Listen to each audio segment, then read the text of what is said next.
Imagine करो कि एक 12 साल का गरीब लड़का जो हर दिन 17 घंटे खेतों में काम करता है सिर्फ एक वक्त की रोटी के लिए, और सोचिए कि वही लड़का आगे चलकर 100 लाख करोड़ की कार कंपनी बना लेता है। ये कहानी है हुंडई के फाउंडर चंग जू यंग की।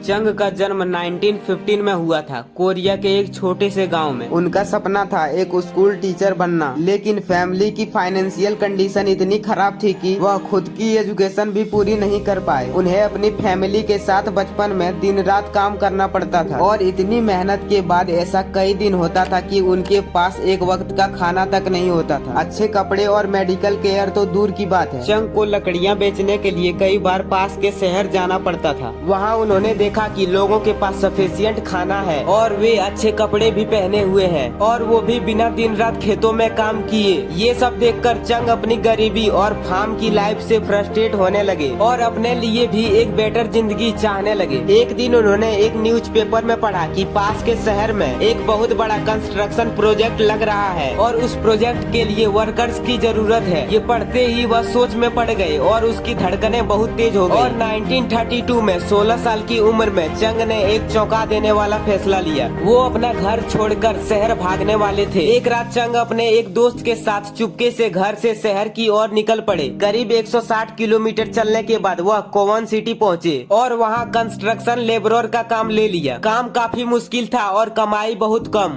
लेकिन चंग बहुत खुश था क्योंकि लाइफ में वह पहली बार अपने हिसाब से कमा पा रहे थे। 2 महीने तक ये सिलसिला चला, उसके बाद वह पकड़े गए। चंग के फादर ने उसे ढूंढ लिया और वापस गांव ले गए, जहां उन्हें फिर से खेतों में काम करना पड़ रहा था। इससे चंग के फादर तो बहुत खुश थे, लेकिन चंग खुश नहीं था। इन 2 महीनों के काम ने चंग के अंदर कंस्ट्रक्शन और सिविल इंजीनियरिंग का फैशन जगा दिया था, क्योंकि वह जानते थे कि खेतों में काम कर वह कभी गरीबी से बाहर नहीं निकल पाएंगे। इसीलिए वह 2 बार फिर से भागने का कोशिश करता है, लेकिन दोनों ही बार उसके फादर उसे ढूंढ लेते हैं। फाइनली 1934 में 18 की एज में वह अपना 4th एस्केप अटेम्प्ट करता है और इस बार उसे कोई नहीं रोकता। वो सोल पहुंचते हैं, जो आज के दिन साउथ कोरिया का कैपिटल है। वहाँ उनको जो भी काम मिला उन्होंने वो किया। सबसे पहले कंस्ट्रक्शन लेबरर, उसके बाद फैक्ट्री वर्कर्स, और फाइनली उसे वैक्यूम राइस सेंटर में एक डिलीवरी बॉय की जॉब मिली। कस्टमर और स्टोर के मालिक उसके काम से इतने इम्प्रेस थे कि 6 महीने में ही उसे स्टोर के मैनेजमेंट संभालने का मौका दिया। और इसके बाद चंग ने बहुत मेहनत की और अपने बलबूते इस शॉप को ग्रो किया। 1937 में स्टोर के ओनर सीरियसली बीमार पड़ गए और उन्होंने एक चौंका देने वाला डिसीजन लिया। चंग की मेहनत को देखते हुए उन्होंने स्टोर को चंग के हवाले कर दिया। 22 साल की उम्र में चंग एक एम्प्लॉय से एक बिजनेस के ओनर बन चुके थे। अगले 2 सालों में चंग ने और मेहनत की, मार्केट में ट्रस्ट और रेपुटेशन बिल्ड की,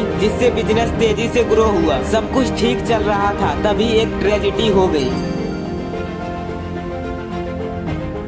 वर्ल्ड वॉर 2 का समय था और उस समय कोरिया में जापान का रूल था। जापानीज चाहते थे कि वॉर के समय उसकी मिलिट्री को सफिशिएंट राइस सप्लाई मिलती रहे, जिसके चलते उन्होंने सभी राइस शॉप की ओनरशिप ले ली। चंग से भी उनका शॉप छीन लिया गया और सालों से बनाया हुआ बिजनेस एक ही झटके में खत्म हो गया। चंग काफी दुखी थे, लेकिन उन्होंने हार नहीं मानी।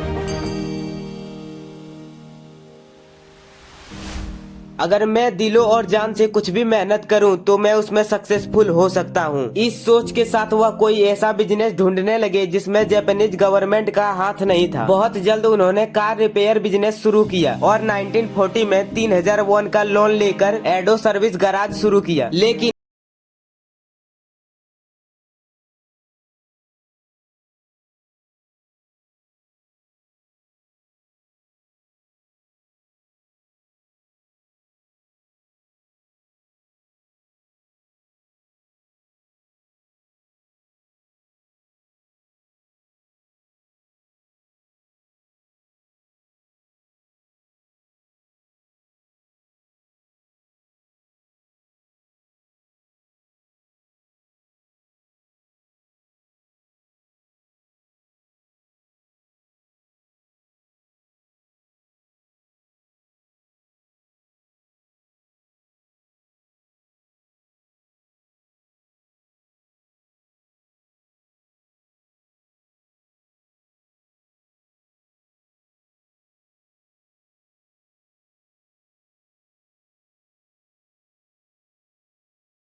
थी और इस समय उसे टेंट्स और वेयर हाउसेस की जरूरत थी। चंग ने ऑब्जर्व किया कि अमेरिकन के पास पैसों की कमी नहीं थी, उन्हें बस टाइमली डिलीवरी चाहिए थी और चंग ने उसे वही दिया। उन्होंने एक छोटी सी टीम से स्टार्ट किया और कैन डू मोटो अपनाया, मतलब प्राइस सही होने के बाद वो कोई भी कंस्ट्रक्शन अपनाने के लिए तैयार थे। वॉर चलने के कारण चंग को बहुत परेशानी हुई, कई बार बिजनेस में लॉस लगा, लेकिन चंग ने एक बार जवान देने के बाद पीछे नहीं हटा। उनके इसी विश्वास के कारण उनका अमेरिकन के साथ बहुत अच्छा रिलेशन बन गया। 1952 में वॉर तो खत्म हो गई, लेकिन चंग को फिर भी अमेरिकन के साथ कॉन्ट्रैक्ट मिलते रहे। साउथ कोरिया का सबसे बड़ा डैम सोयंग डैम और सबसे बड़ा एक्सप्रेसवे क्योंगबू एक्सप्रेसवे चंग ने ही बनाया है। ये थी चंग की कहानी। अगर वीडियो अच्छा लगा हो तो कमेंट में जय श्री राम जरूर लिखें।